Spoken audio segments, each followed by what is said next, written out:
बिस्मिल्लाहिर्रहमानिर्रहीम। अऊज़ु बिल्लाहि मिनश्शैतानिर्रजीम। बिस्मिल्लाहिर्रहमानिर्रहीम। अल्हम्दुलिल्लाहि वस्सलातु अला अहलिहा। मोहतरम सामीन, मैं हूँ आपके सामने कासिम यज़दानी और मेरा मौजू है कुरान और तिब। ये मौजू इस महीने में क्यों इंतखाब किया है, उसकी वजह यह है कि ये महीना कुरान की बहार का महीना है। इमाम अलैहिस्सलाम इरशाद फरमाते हैं कि हर चीज़ के लिए एक बहार होती है। कुरान की बहार माह रमज़ान मुबारक है और रसूल खुदा सल्लल्लाहु अलैहि वसल्लम खुतबे शबानिया में इरशाद फरमाते हैं कि इस महीने में एक आया पढ़ने का सवाब बकिया महीनों में पूरे ख़त्म कुरान पढ़ने के बराबर है। अलबत्ता शर्त यह है कि तदब्बुर के साथ हो, अमल के साथ हो। इसी तरह और भी इस महीने में बहुत सारी फजीलतें आई हैं। मिसाल के तौर पे सूरह कद्र में इरशाद होता है, इन्ना अंज़लनाहु फ़ी लैलतिल क़द्र, बेशक हमने कुरान को शब कदर में नाजिल किया। इस महीना को क्यों फजीलत हासिल हुई है? कुरान के नुज़ूल की वजह से, क्योंकि इस महीना में एक ऐसी शब है जिसमें कुरान नाजिल हुआ। लिहाजा इसी मुनासबत से हमने इस मौजू को शुरू किया है कि ताकि हमारी निस्बत भी कुरान के साथ हो जाए। जो माशरा, जो इंसान कुरान के साथ निस्बत हासिल कर लेता है तो वो पेशरफ्त करता है। आज हम क्यों दूसरों के मोहताज हैं? आज हम क्यों दूसरों की तरफ अपना हाथ फैला रहे हैं? उसकी वजह भी यही है कि हम कुरान से दूर हैं, अहले बैत से दूर हैं। तो सबसे पहले मैं तिब और कुरान की तारीफ आपके खिदमत में पेश करता हूँ। तिब और कुरान यानी क्या कि हमने एक तो यह है कि कुरान से तिब को निकालना है, दूसरा यह कि तिब कुरानी ऐसा इल्म है जो इंसानी रूह और जिस्म की बनावट के बारे में बहस करता है। इसी तरह अगर आप बररसी करें कुरान के हवाले से तो सबसे पहले जो कुरान मजीद की आयत नाजिल हुई है वो कौन सी है? इक़रा बिस्मि रब्बिकल्लज़ी खलक़ खलक़ल इंसान मिन अलक़। यानी कुरान मजीद की पहली आयत नाजिल होने वाली वो तिब के बारे में बात कर रही है। अलग क्या है? मर्द और ज़न के नुत्फा जब आपस में मिलता है तो उसको अलग कहा जाता है।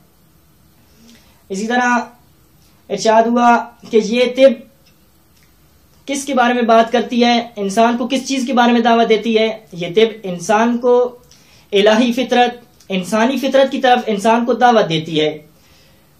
और ये तिब कहती है कि आपने हवा हवस का रास्ता छोड़ के अपनी फितरत की तरफ लौटना है। जब इंसान अपनी फितरत की तरफ लौट जाता है और हवा हवस का रास्ता छोड़ देता है तो इंसान को शिफा हासिल होती है।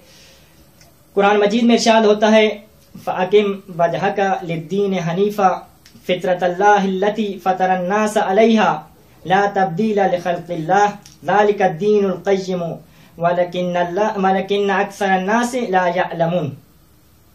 यहाँ पे एक और अहम नुक्ता बयान करता जाऊं, वो ये है कि जब हम कहते हैं कि कुरान में तिब मौजूद है तो इसका मतलब ये नहीं है कि आपने कुरान मजीद खोलना है तो सारा उसमें वो तिब भी आ जानी है। नहीं, बल्कि आपने कुरान मजीद में तहकीक करनी है, गौर करना है, तदब्बुर करना है। उसके बाद आपको बहुत सारे कुलियात मिलेंगी, बहुत सारे उसूल मिलेंगे जिनके जरिए से आप नए नजरियात ईजाद कर सकते हैं, जिनके जरिए से आप बहुत सारी बीमारियों का इलाज कर सकते हैं। हता अगर हम 2 आयत पर अमल कर लें, कुरान की 2 आयतों पर अमल कर लें तो मरीज भी नहीं होंगे और इंशाअल्लाह बहुत सारी बीमारियों का इलाज भी कर सकते हैं इन 2 आयत के जरिए से। साथ तौर पे खुद कुरान में इरशाद होता है, कुलू वशरबू वला तुस्रिफू, खाओ पियो लेकिन इसराफ ना करो। इस मौजू को इंशाअल्लाह अलग से भी बयान करेंगे। इस तरह एक और आया है कि फलजंजुरिल इंसानो इला तआमे, यानी इंसान को अपने ग़िज़ा की तरफ देखना चाहिए, गौर फिक्र करना चाहिए कि आया उसकी ग़िज़ा पाक है या निजस, हलाल है या हराम, इस तरह मुफीद है या मुज़िर। एक और जो कुरानी तिब का इम्तियाज है वो ये है कि ये इंतहाई सादा है तिब और साथ साथ इसके अवारिज और साइड इफेक्ट भी नहीं है। मिसाल के तौर पे एक बहुत आम बीमारी है कब्ज, जिसको उम्मुल अमराज भी कहा जाता है। आप इसका इलाज बहुत आसान तरीके से अंजीर के जरिए से आप कर सकते हैं। कैसे? रात को आप पानी उबाल के 7 दाने उसके अंदर डाल दें और सुबह मुंह नहार वो पानी भी पी लें और अंजीर भी खा लें तो एक बेहतरीन इलाज है कब्ज का। और इसके अलावा और भी उसके बहुत सारे फवायद हैं। इस तरह शहद को फीहे शिफाउन लिन्नास कुरान ने कहा हुआ है, तो इसके भी बहुत सारे फवायद हैं। और खुद अहले बैत ने भी इसको कहा हुआ है कि शिफाउन लिकुल्लि दा। तो हर पैगंबर का एक मौजज़ा होता था और रसूल खुदा सल्लल्लाहु अलैहि वसल्लम का मौजज़ा कुरान मजीद है। ऐसा मौजज़ा है कि जो जामे है और इसने इंसान की तमाम जरूरतों को पूरा करना है। इंशाल्लाह इसको भी अदिल्ला के साथ बयान करेंगे अगले मरले में। तो एक और हदीस है रसूल खुदा सल्लल्लाहु अलैहि वसल्लम की कि अल इल्मु इल्मान, इल्म 2 किस्मों पर मुश्तमिल है। अल इल्मुल अदियान वल इल्मुल अब्दान। एक क्या है? दीन का इल्म है और दूसरा अब्दान का इल्म है। तो अगर कोई चाहता है खुदा शनासी, अगर कोई चाहता है खुदा को पहचानना, तो उसको सबसे पहले खुद शनासी करनी पड़ेगी। और इसमें भी इल्म तिब हमें जानना चाहिए ताकि हम खुद को पहचान सकें। जब खुद को पहचानेंगे तो खुदा को पहचान लेंगे। मन आरफा नफ्सहू फकद आरफा रब्बा। इस तरह कुरान मजीद की 700 आयात जिनमें मादे इल्म आया है और उसमें दावत दी गई है इंसान को तबीयत की तरफ गौर व फिक्र करने की।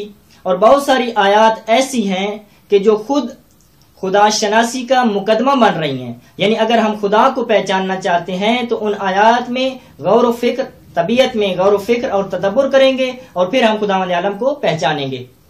खासतौर पे बाज आयात खुद इस तिब के मौजू पे भी आई हैं कि जो मैं अभी चंद एक आपकी खिदमत में पेश करता हूं।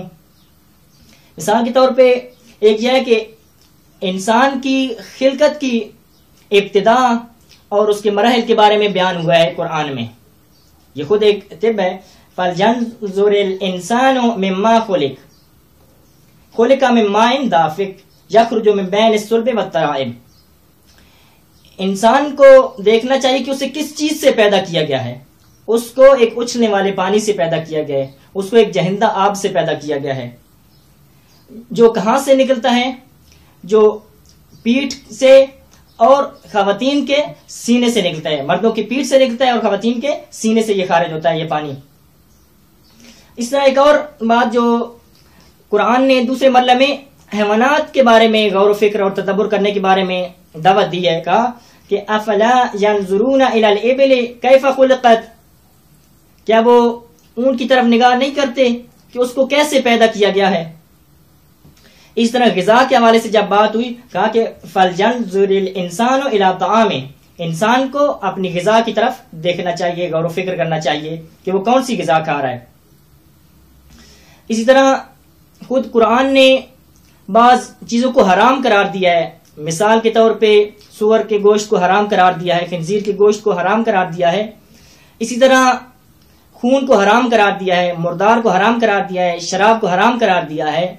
तो जो मुसलमान थे वो इसकी हिकमत की तरफ गए, उन्होंने तहकीक की कि इसमें हुर्मत की इल्लत क्या है, किस वजह से हराम करार दिया है। तो बहुत सारी चीजें उन्होंने कश्फ की हैं तिब्बी हवाले से कि अगर हम ये गोश्त इस्तेमाल करते तो इसके हमारी बीमारी के ऊपर क्या नुकसान होते हैं। और इंशाल्लाह हम इसको जुदागाना तौर पे इसको बयान करेंगे। परवरदिगार आलम से दुआ है कि परवरदिगार आला हमें इल्म के साथ अमल और अमाल को इखलास के साथ बजा लाने की तौफीक अता फरमा। अल्लाहुम्मा सल्लि अला मुहम्मद व आलि मुहम्मद। वस्सलामु अलैकुम व रहमतुल्लाहि व बरकातहू।